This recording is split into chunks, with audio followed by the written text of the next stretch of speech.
नमस्कार, मी ऋषी देसाई. सुवर्ण कोकण सामर्थ्य महाराष्ट्राच्या विशेष कार्यक्रमात आपलं स्वागत. प्रत्येक माणूस हा उद्योजक बनू शकतो आणि प्रत्येक माणूस हा शेतकरीही ठरवून बनू शकतो. हाच सिद्धांत प्रत्येक मराठी मनात रुजवणारा हा एकमेव कार्यक्रम. या कार्यक्रमाच्या निमित्तानं आज आपण बोलणार आहोत सुवर्ण कोकणचे संस्थापक अध्यक्ष सतीश परब यांच्यासोबत. स्वागत आपलं. खरं तर प्रत्येक माणूस शेतकरी बनू शकतो हा एक विश्वास देण्याचं काम या सगळ्या चळवळीनं केलंय. याच वाक्याबद्दल काय सांगा? नक्की ऋषी, कारण हे एकट्याचं कोणाचं काम नव्हतं, हे सगळ्या शिलेदारांनी मिळून काम नव्हतं. आणि इथे उद्देशच हा होता की आपण स्वतःबरोबर इतरांना मोठं करायचं. सुरुवातीला लोकांना ते ऐकून रुचत नव्हतं किंवा खरं बोलतात ना की असंही होऊ शकतं की एक जण दुसऱ्याला मोठं करण्यासाठी आपलं सर्व गोष्टी लावू शकेल असं वाटत नव्हतं. परंतु जसं जसं दिवस जात गेले तसं तसं ते चित्र दिसत गेलं की प्रत्येक जण एकटा काम न करता 4-5 जण मिळून एक प्रोजेक्ट करतात आणि त्याच्यातून एकमेकाला मोठं करण्याचा ते प्रयत्न करत होते. आणि त्या प्रयत्नात बहुतांशी अंशी ते यशस्वी झाले. आणि खूप बरं वाटतं, असा कोणताही जिल्हा नाहीये की जिथे सुवर्ण कोकणचे शिलेदार एकत्रितरित्या काही ना काही प्रोजेक्ट करतात. सो हे या चळवळीचं यश म्हणावं लागेल त्याला. नक्की त्या चळवळीचं सगळ्यात मोठं हे यश म्हणावं लागेल. त्यापेक्षाही यश म्हणजे गेल्या काही एपिसोडमुळे आपली ती चर्चा झाली नाहीये. सुरुवातीला फक्त 4 जिल्ह्यांचं असायचं, नंतर हळूहळू वेगवेगळं झालं. मग एक कार्यशाळा, त्याच्यावर कॉन्सन्ट्रेट. 19 तारखेला असाच 2 दिवसापूर्वी आपण प्रकार घडवला की एकाच वेळेला औरंगाबादला कार्यशाळाही होती आणि दुसरीकडे त्याचा अभ्यास दौराही होता. तर हे कसं काय शक्य झालं? आता माणसं ही या चळवळीचे प्रत्येक जण सतीश परब बोलतोय, काय सांगाल? नाही, कसं आहे ऋषी, उद्योजक तोपर्यंत मोठा म्हटला जात नाही जोपर्यंत तो त्याच्या प्रतिकृती तयार करत नाही. आम्ही ज्यावेळेस उद्योजक निर्माण कार्यशाळा घेतो, म्हणजे उद्योजक तयार करायचा आम्ही ज्यावेळेस प्रयत्न केला, त्यावेळेस सगळ्यात महत्वाचं होतं की सुवर्ण कोकण हे कोणतंही सेवा व्हावी किंवा अशी संस्था न बनता एक कॉर्पोरेट लेवलने हे चालवायचं होतं. व्यावसायिक दृष्टिकोन ठेवून ही चळवळ कर, कारण आपणच स्वतः उद्योजक नाही बनलो तर तुम्ही लोकांना काय सांगणार. त्यामुळे उद्योजकतेचा पहिला हा पाया होता की तुम्हाला तुमच्या प्रतिकृती निर्माण करायला पाहिजे. किती दिवस आपण एक सतीश परब किंवा इतर 4-5 मोजके शिलेदार जाऊन त्या कार्यशाळा घेणार किंवा सगळ्या गोष्टी बनवणार. तुम्ही आज परत बघितलात की कोणत्याही कार्यशाळेला मी नेहमी दुपारनंतर मोस्टली जातो, परंतु संपूर्ण कार्यशाळा अरेंज करण्यापासून ती चालण्यापर्यंत सगळे शिलेदारच करत असतात.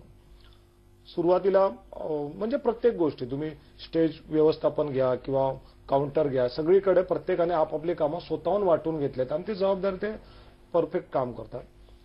आता काल जेव्हा ह्याला 19 तारखेला औरंगाबादला कार्यशाळा होती, त्याच वेळेस अभ्यास दौरा सुद्धा होता. कारण होतंय काय की सुरुवातीला महिन्यातून 1 किंवा 2 महिन्यातून एक या कार्यशाळा व्हायच्या आणि तुम्ही एप्रिलमध्ये बघितलं तर जवळजवळ 15 ते 16 कार्यशाळा आम्ही घेतल्या.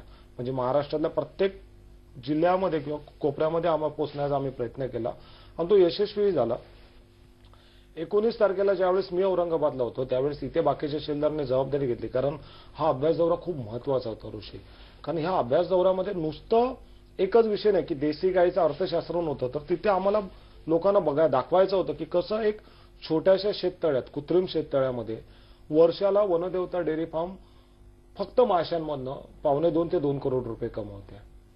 मग असं नक्की काय खाद्य त्या माशांना दिलं जातं, असं कशा पद्धतीत संगोपन केलं जातं, कोणत्या जातीचे मासे असतात, त्यांचा संपूर्ण संगोपन कसं असतं हे त्यांना दाखवायचं होतं आम्हाला.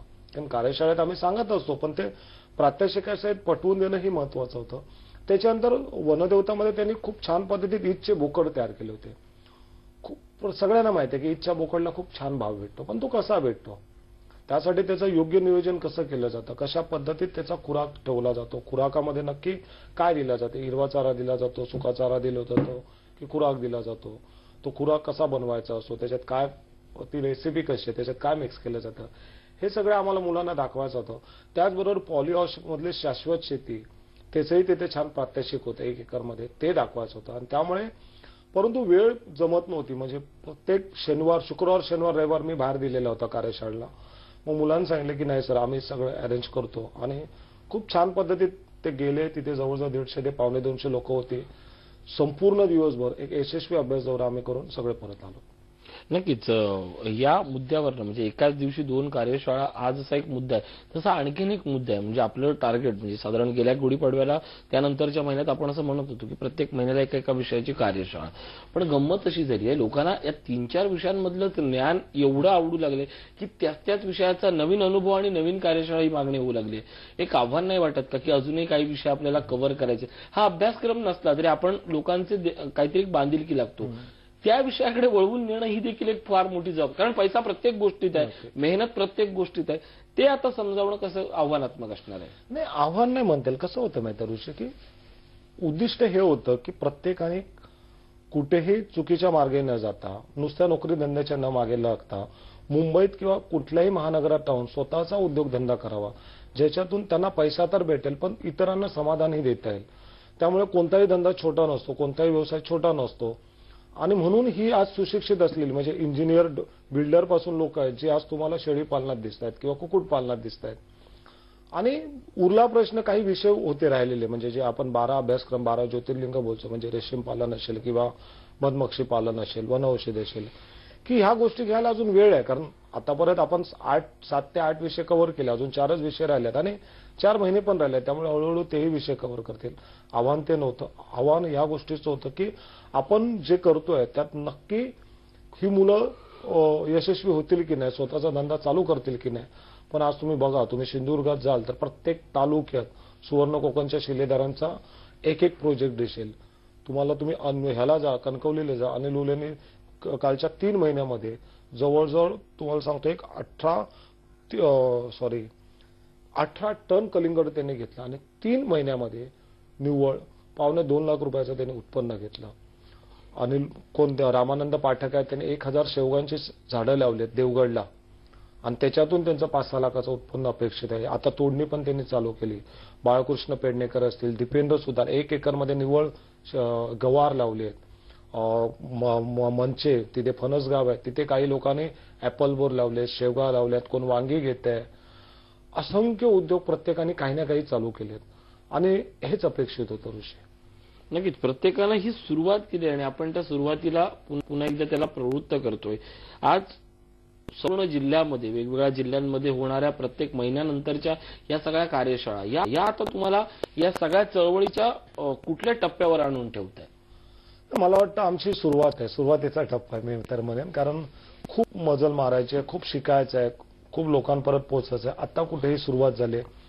पुढच्या महिन्यात जर तुम्ही बघाल तर एकाच दिवशी 2-2 कार्यशाळा आहेत. म्हणजे एक कार्यशाळा नागपूरला आहे तर दुसरी मुरुडला आहे, एक पुण्याला आहे. म्हणजे एकाच दिवशी 2-2 कार्यशाळा आहेत. अशाही गोष्टी आम्हाला कराव्या लागल्यात. कारण मे महिन्यामध्ये आम्ही नागपूरला कार्यशाळा घेतोय, लातूरला घेतोय, सोलापूरला घेतोय, कराडला घेतोय, कोल्हापूरला घेतोय. आणि ज्यावेळेस मी लातूर किंवा मराठवाडा या ठिकाणी जातो ना, तेव्हा असं वाटतं की ह्या चळवळीची खरी गरज आहे ना ऋषी, ह्या भागाला आहे. कारण आज लोंढेच्या लोंढ्या तुम्ही मुंबईत बघता स्थलांतरित होतात. मी कालच घाटकोपरच्या आमच्या इथे नांदेडमधले काही लोक आले होते, 400 कुटुंब होती. मी त्यांना भेटायला गेलेलो माझ्या शेलदारवरून. अक्षरशः डोळ्यातून पाणी येत होते. ही मायलेकरांची ताटतूट डोळ्यानं पाहत नाही ऋषी. आपण एवढे मोठे नाही होत, संस्था एवढी मोठी नाही की त्यांना आर्थिक काही हातभार लावेल किंवा काही करू शकेल. पण काहीतरी करायचं आहे. मग नक्की काय करायचं आहे तर तेव्हा ठरवलं की नाही, आपण या जेवढा दुष्काळग्रस्त भाग आहे, लातूर असो, बीड असो, उस्मानाबाद असो, परभणी असो, विदर्भ आहे, इथे प्रत्येक जिल्ह्यात जायचं. तिकडच्या लोकांना जीवनासाठी उभारी देण्याचा प्रयत्न करूयात. कारण एवढे लोक जर शिलेदार बनतात, स्वतःचे उद्योग सुरू करतात आणि त्यांचा दृष्टिकोन जरी बदलला, जगनाकडे बघण्याचा एक सकारात्मक दृष्टिकोन देण्यात जरी आपण यशस्वी झालो, तरी मला वाटतं आपण खूप काही मिळवल्याचं समाधान आपल्या चळवळीला लावेल. केवळ पैसा, श्रीमंती म्हणजे स्वार्थी विचार नसतो, तर पैसा श्रीमंतीला एक उदात्त विचार असतो. आणि हा उदात्त विचार केव्हा येतो? ज्यावेळी तुम्ही मातीशी प्रामाणिक असता, कष्टाशी प्रामाणिक असता. या कष्टाच्या चळवळीशी प्रामाणिक असण्याची संगत म्हणजे अश्वमेध आणि पर्यायानं सुवर्ण कोकण. तुम्हालाही जर या सगळ्या चळवळीत यायचं असेल, अश्वमेधचं शिलेधार बनायचं आहे, किंबहुना ते काय ते समजून घ्यायचं असेल, तर एकदा स्क्रीनवर जाणाऱ्या नंबरशी संपर्क साधा आणि आवर्जून अश्वमेधचे शिलेधार व्हा. एक छोटासा ब्रेक घेतोय. पाहत राहा सुवर्ण कोकण, सामर्थ्य महाराष्ट्राचे.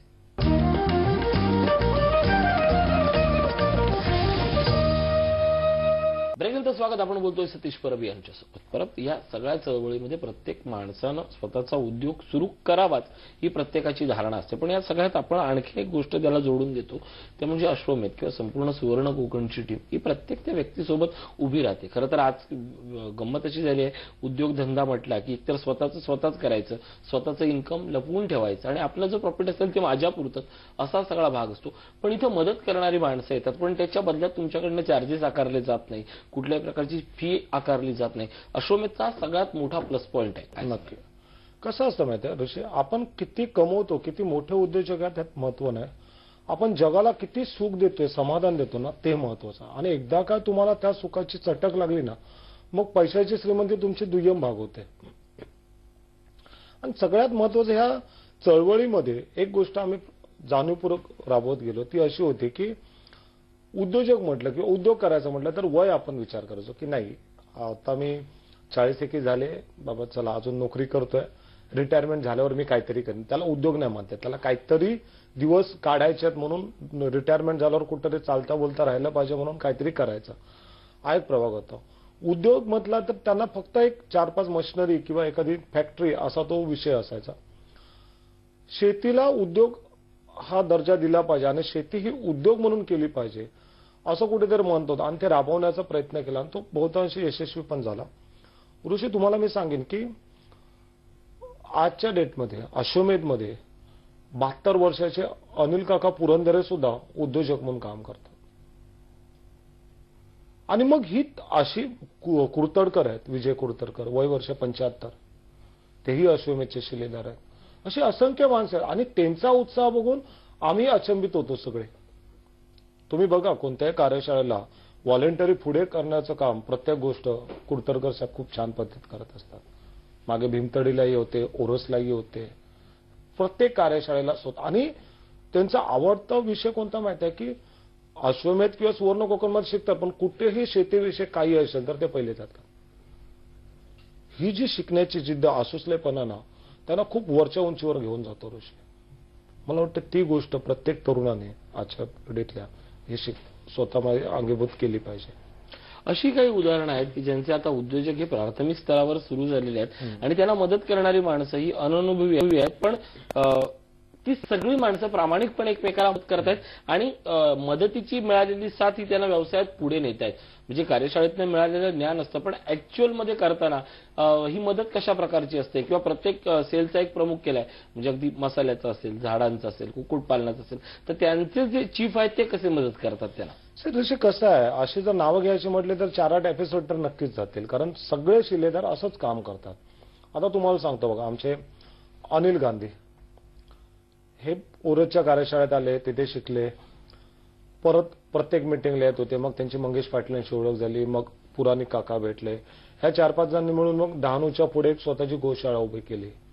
एक 20-25 गायी घेतल्या, एक वळू घेतला, चारा व्यवस्थापन केलं.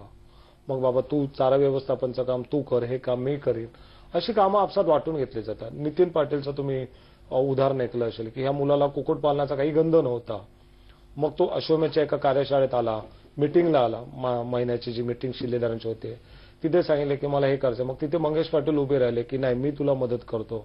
मग कोंबड्या त्याच्या कुराड्यात आणून देईपर्यंत 2 दिवस हा आपले नोकरीचे खाडे मारत, म्हणजे रजा घेऊन 2 दिवस तो त्यांच्याच बरोबर आहे.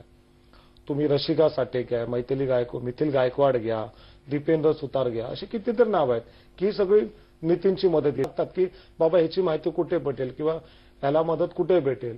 पटकन 10-12 जणांच्या पर्सनली फोन जाणार, अरे बोल मित्र, काय पाहिजे तुला, मी तुला ती मदत करतो. नक्कीच. म्हणजे माणसाला माणूस जोडणं, उद्योजकाला उद्योजक जोडणं आणि हे सगळं करत असताना एक उद्योगधंदा उभारला जाणं, हे सगळं यश अश्वमेधचं आणि पर्यायानं सुवर्ण कोकणचं आहे. तुम्हालाही जर या सुवर्ण कोकणच्या चळवळीत यायचं असेल तर स्क्रीनवर जाणाऱ्या नंबरशी आपण संपर्क साधा आणि खऱ्या अर्थानं श्रीमंत व्हा. एक छोटासा ब्रेक घेतोय.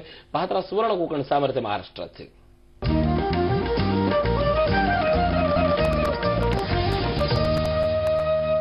ब्रेकनंतर स्वागत. आपण बोलतोय सतीश परब यांच्यासोबत. परब, या सगळ्या चळवळीचं सगळ्यात महत्वाचं वैशिष्ट्य म्हणजे जसे अभ्यास दौरे आहेत, जसं अश्वमेध आहे, तसं आणखीन एक महत्वाचं म्हणजे डीव्हीडी. खरं तर प्रत्येक विषयाच्या डीव्हीडी असेल, युट्यूबवर लिंक्स या असतातच असतात, पण या वेळेला कार्यशाळेच्या डीव्हीडी ह्या प्रत्येकाच्या आयुष्यात क्रांतिकारी बदल घडवत आहेत. काय सांगाल त्याबद्दल? नक्की ऋषी, मी कितीतरी जणांना डीव्हीडी बघून नोकरी सोडल्याच्या पण उदाहरण आहेत. आणि नुसत्या मुंबईतल्या नंतर दुबईत राहणारे सुद्धा देसाई म्हणून आहेत, त्यांनाही त्यांच्या बहिणीने इथून डीव्हीडी बघितल्यावर पाठवल्या. त्या डीव्हीडी बघितल्यावर ते पुन्हा कोकणात आले. कोकणात सुमित भोसलेंच्या फार्मवर गेले, नितीन पाडणेकरांच्या फार्मवर गेले आणि नोकरी सोडून पुन्हा इथे आले. तोच किस्सा नितीन पाटलांचा. नितीन पाटलांचे जे मित्र होते ते चांगले कुठे नोकरी करत होते. कुक्कुटपालनाची स्टडी बघितली आणि त्यातला पैसा, त्यातले श्रीमंती कशी हळूवारपणे उलगडवली आणि आपण हा धंदा करू शकतो, हा जेव्हा डीव्हीडीतून त्यांना आत्मविश्वास भेटला, त्यांनी नोकरी सोडली आणि आता ते नितीन पाटलांबरोबर काम करतात. असे असंख्य होतं. कारण डीव्हीडी म्हणजे काय तर तुमचा आत्मविश्वास वाढवण्याचं एक बोलतात ना एक सोपं साधन. ह्या सगळ्या प्रकारच्या आणि मत्स्यपालनाची डीव्हीडी तुम्ही विचार करा की शोभिवंत माशातला अर्थकारण हे आजपर्यंत आपण नुसते ऐकून होतो आणि पूर्ण पण ऐकून नव्हतो. पण ज्या पद्धतीत ते डीव्हीडी डिझाईन केली, शोभिवंत माशांची, मत्स्य व्यवसायाची डीव्हीडी म्हणा किंवा गोपालनाची डीव्हीडी. गोपालनाचे तर आता 6 भाग आहेत. अभ्यास दौरा आणि हे असं ते मिक्स केलंय. सो ह्या सगळ्या डीव्हीडी ना श्रीमंत हळूहळूपणे उलगडत होत्या, तुमच्यातला आत्मविश्वास वाढवत होत्या आणि तुम्हाला जाणीव करून देत होत्या की एवढा प्रचंड पैसा आणि तुम्हीही तो कमवू शकता, तुम्ही सुलभरित्या तिथपर्यंत पोहोचू शकता. हा जो आत्मविश्वास आहे ना, हा तो डीव्हीडीने दिला. आणि डीव्हीडीची एक फायदा कसा आहे की तुम्ही ज्यावेळेस थोडेसे नर्वस असता किंवा थोडेसे चलबिजल असता आणि तुम्ही डीव्हीडी बघता तर पुन्हा तुम्ही चार्ज होता. आणि एखादी गोष्ट जर विसरली असेल किंवा काळाच्या ओघात आपण विसरून जातो तर डीव्हीडीने ते पुन्हा रिवाइंड करता येतं आणि बघता येतं. त्यामुळे डीव्हीडी ही प्रत्येकाच्या आजच्या दिवशी गरज बनली आहे.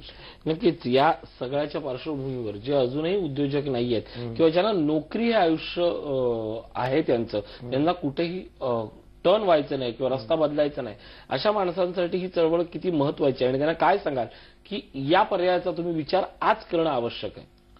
नाही, सांगायचं काही आहे तर कसं आहे माहिती ऋषी की प्रत्येकजण पर्यायाच्या शोधात आहे. कारण जेवढा मनुष्य, मग तो ₹1,00,000 जरी महिना कमवत असेल किंवा 10,000, तो कधीच स्टेबल नसतो, कधीच स्थिर नसतो. कारण त्याचा जेवढा पगार असतो ना त्याच्यापेक्षा गरजा जास्त वाढत असतात. तुम्ही जर इकॉनॉमिक बघितलात किंवा इन्फ्लेशनचा जर अभ्यास केलात ना ऋषी, तर आपली महागाई जी आहे ना ती प्रत्येक वर्षी 20 ते 24% मध्ये वाढत असते. आणि तुम्ही जिथे कुठे नोकरीला असाल ना, तुम्ही जास्तीत जास्त एक्सलंट म्हणून रिमार्क घेतला ना तर तुमची पगारवाढी 10% असते. मग हा 12-14% गॅप भरताना ना आयुष्याची दमछाक होऊन जाते. आणि ही दमछाक कुठेतरी थांबवायची असेल, कुठेतरी आपल्या कुटुंबाला एक चांगले दिवस दाखवायचे असतील ना, तर तुम्हाला काहीतरी उद्योग केला पाहिजे. आणि शेतीपूरक हा असा व्यवसाय आहे ना, इथे तुम्ही नोकरी धंदा सांभाळून करू शकता सगळ्या गोष्टी. आणि अश्वमेधमध्ये काय होतं की तुम्ही एकत्रितरित्या केल्यामुळे ना नोकरी धंदा सगळा सांभाळून महिन्यातून 2 दिवस जरी तुम्ही वेळ काढला तुमच्या प्रोजेक्टसाठी तरी तुम्ही एक यशस्वी उद्योजक बनू शकता. प्रत्येकानं स्वतःसाठी वेळ देण्याची आज गरज निर्माण झाली आहे. स्वतःसाठी म्हणजे केवळ स्वतःच्या देहासाठी नाही, स्वतःच्या कुटुंबासाठी, आपल्या असलेल्या जगासाठी आणि स्वतःच्या भविष्यासाठी. या सगळ्यांचा विचार तुम्हाला खऱ्या अर्थानं समृद्ध जेव्हा ठरू शकतो त्यावेळेला, कारण ज्या वेळेला आपण या सगळ्याचा प्रामाणिकपणे शेतीच्या विषयी किंवा आपल्या श्रीमंतीच्या दृष्टीने अभ्यास करू त्या क्षणाला. तुम्हाला जर या सगळ्या चळवळीत यायचं असेल तर आवर्जून स्क्रीनवर जाणाऱ्या सुवर्ण कोकणच्या नंबरशी एकदा संपर्क साधा आणि आठवणीनं घाटकोपरच्या ऑफिसला भेट द्या. कारण प्रत्यक्ष येऊन भेटल्याशिवाय ही श्रीमंती तुम्हाला किती समीप आहे हे समजणारच नाही. परत या ठिकाणी आलात, खूप सुंदर मार्गदर्शन केलं, आभार.